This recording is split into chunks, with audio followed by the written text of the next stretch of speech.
And when you look back at the Wei and Chen's season so far, Mike, 5 wins, 2 losses, an earned run average of 4.5. What have you seen that stood out most?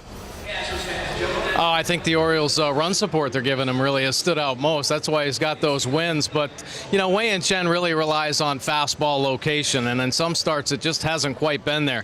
When he can establish the fastball, especially pitch in to righties and lefties, he really sets up his off-speed pitches. And we've seen him utilize those pitches a lot more. When he can command all of those, he's going to have a pretty solid outing. He likes getting deep into ball games. You know, he's had a couple of pretty solid outings, even though the 5 earned runs he's given up recently. He hasn't walked anybody, so he hasn't hurt himself, but he's just making a couple mistakes in the zone. 3 home runs given up in his last start. So he's looking to execute just a little bit finer in this start today. As for Scott Feldman, who used to pitch for the Orioles last season, at least the last couple of months of last season, what do you see in Scott Feldman?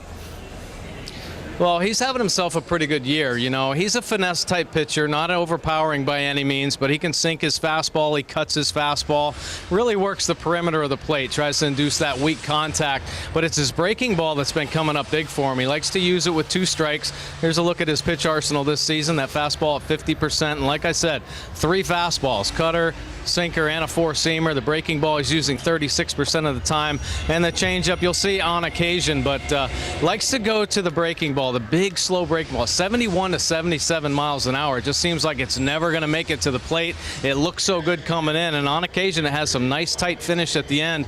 You're going to see him try to use that as a swing and miss pitch when he gets 2 strikes. He might try to cut that ball as well for swing and miss pitches, but he's pretty consistent. You know, just a 3 earned run average, and the starters for Houston have really stepped up, and he's a nice veteran presence in this rotation. Well, Mike, as always, we appreciate your comments. Look forward to the game broadcast, and we'll talk to you right after the Orioles conclude this series in Houston.